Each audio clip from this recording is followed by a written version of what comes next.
В марте 1920 года по инициативе Николая Гумилева выходит первый альманах цеха поэтов под названием «Дракон». 2 годами ранее Евгений Замятин пишет рассказ с тем же названием «Дракон». Действие его происходит в сумасшедшем, больном, бредящем, люто замороженном Петербурге. И там со скрежетом несутся в неизвестность вон из земного мира трамваи.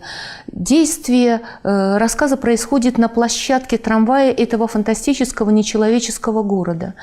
Рассказ оставляет ощущение трагической фатальности происходящего. Время там словно срывается с цепи, теряет ориентиры.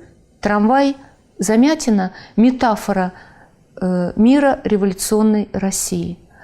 Этот трамвай несется по рельсам, ибо неотвратим ход истории. Трамвай Николая Гумилева тоже мчится, летит сквозь бездну времен. Он заблудился, как и его герой, вскочивший словно случайно на его подножку. Стихотворение написано в 1920 году, когда Гумилев уже вернулся в Россию, уверенный абсолютно, что большевики не опаснее африканских львов. А он, конквистадор в панцире железном, поэт и воин, обязательно будет нужен России. Загадочность, таинственность этого стихотворения породила множество интерпретаций и истолкований. В стихотворении есть сюжет внешний – это сон героя и его пробуждение, и внутренний – это свободное перемещение во временах, связанных с прежними жизнями героя. Это познание себя в качестве другого. Бездна времен, сквозь которую мчится трамвай Гумилева, вбирает в себя не только разные эпохи, но и разные страны. Россия, Египет, Франция, Индия. Итак, не только это пространство, но и огромное пространство литературное. Как и герой комедии Данте, который заблудился в сумрачном лесу, герой Николая Гумилева оказывается на улице незнакомой, то есть тоже в пространстве незнакомом. Он слышит вороний грай, звоны лютни, дальние громы, словно бы Русь тройка, летучая Русь-тройка Гоголя трансформируется на наших глазах в летящий трамвай. Все образы очень знакомы. И в этом движении слышится, с одной стороны, и что-то восторженно чудное, а с другой стороны, страшное, потому что этот вороний крик предвещает будущую трагедию. В этом движении и роковая о гибели весть, и торжественный аккорд, венец и вершина удавшейся судьбы. Загадкою становится для героя попадание в этот трамвай. Трамвай, который оставляет в воздухе огненную дорожку, как и летящая Русь-тройка оставляет эти вытянутые линии, летящие по воздуху. Заблудившийся трамвай Николая Гумилева мчится бурей темной, крылатой, как во сне герой «Капитанской дочки» Гринев после встречи с Пугачевым во время бурана видит этот страшный сон. Мчатся тучи, вьются тучи, мутно небо, ночь мутна.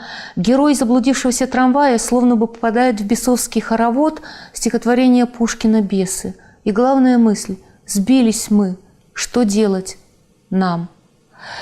Герой кричит вагоновожатому: «Остановите, вагоновожатый, остановите сейчас вагон!» И снова параллель: вагоновожатый из заблудившегося трамвая и вожатый Пугачев из «Капитанской дочки». Но Пугачев спасает не один раз Гринева, а обращение к вагоновожатому остается без ответа, ибо остановка невозможна. Герой обречен. Поздно. Поздно, потому что уже за чертой. Гумилев – пленник сумасшедшего, больного, голодного Петербурга, выезд из которого возможен только по особому разрешению. Поздно, уж мы обогнули стену. что это за стена? Не та ли стена из записок из подполья Достоевского, которая называется «Невозможность»? Стена значит и есть стена. Возвращение невозможно, спасение невозможно тоже. Не случайно герой в этот момент словно очнулся. «Где я?» Так томно и так тревожно сердце мое стучит в ответ. Как Гринев, который очнулся после дуэли, несколько времени не мог опомниться, не понимал, что сделалось. «Где я? Кто здесь?» — говорит он с усилием. Гринев – человек твердой чести и есть Николай Гумилев. Выход из бездуховности больного, сумасшедшего Петербурга может быть только в Индию духа. Это не реальная Индия, это именно царство духа. Но вместо этого билета вывеска, кровью налитые буквы и мертвые головы. Да еще в красной рубашке с лицом как вымя и палач, который срезает, даже не срубает, а именно срезает голову лирическому герою. И эта голова оказывается в ящике скользком на самом дне. Словно бы иллюзия уже свершившегося. Мертвая голова Людовика, французская революция, мертвая голова Пугачева, скачившаяся с плахи. А в переулке снова открывается как бы другое пространство в этот момент, после смерти. Этот в переулке забор дощатый, дом в 3 окна и серый газон, новое видение. Не бревенчатый ли забор, бедность, убогость, простота Белогорской крепости, домика Маши Мироновой. Гумилев верен духу, а не букве капитанской дочки. Поэтому русский бунт, бессмысленный и беспощадный, слышится и в этом стихотворении Гумилева. Участь простого человека в эпоху гражданской войны и революции. И именно в этом мире живет и поет Машенька и ткет жениху ковер. Герой уже знает, кто он и где он. Он словно бы уже подъехал к месту своего назначения. Машенька ткала ковер, как Пенелопа, ждущая своего Улиса, стрелка и мореплавателя.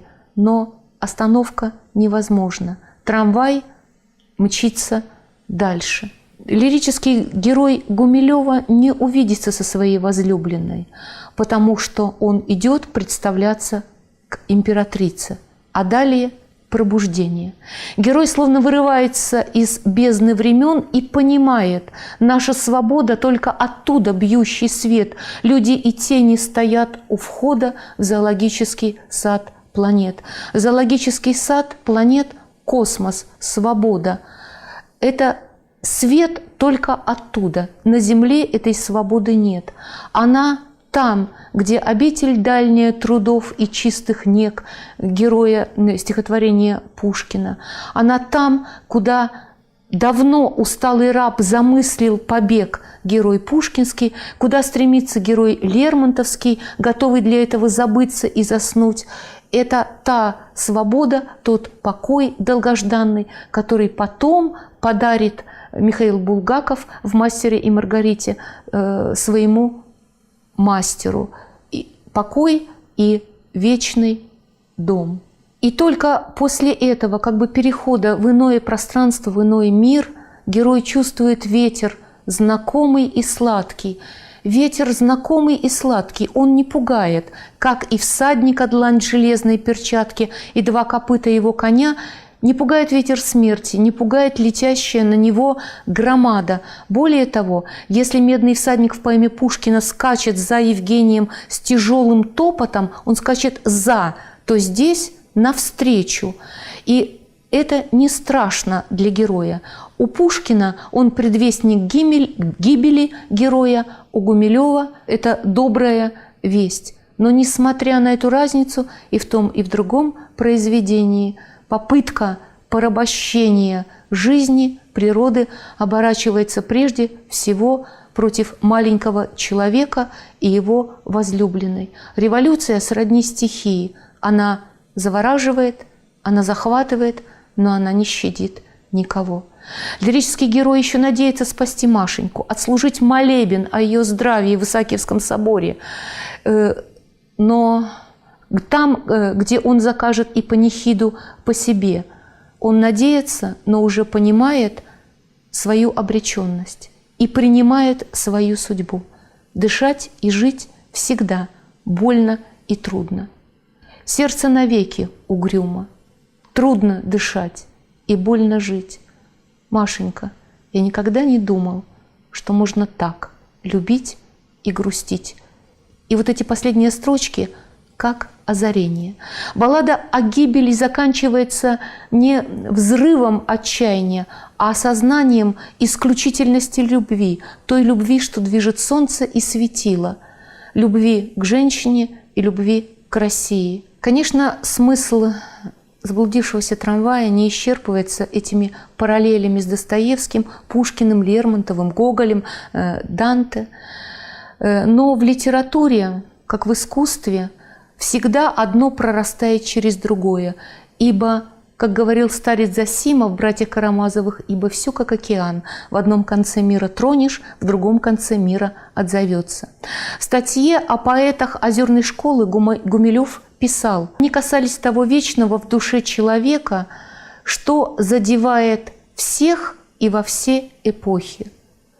Эти стихотворения видишь и слышишь, им удивляешься и радуешься. Точно это уже не стихи, а живые существа, пришедшие разделить твое одиночество. Заблудившийся трамвай тоже живое существо».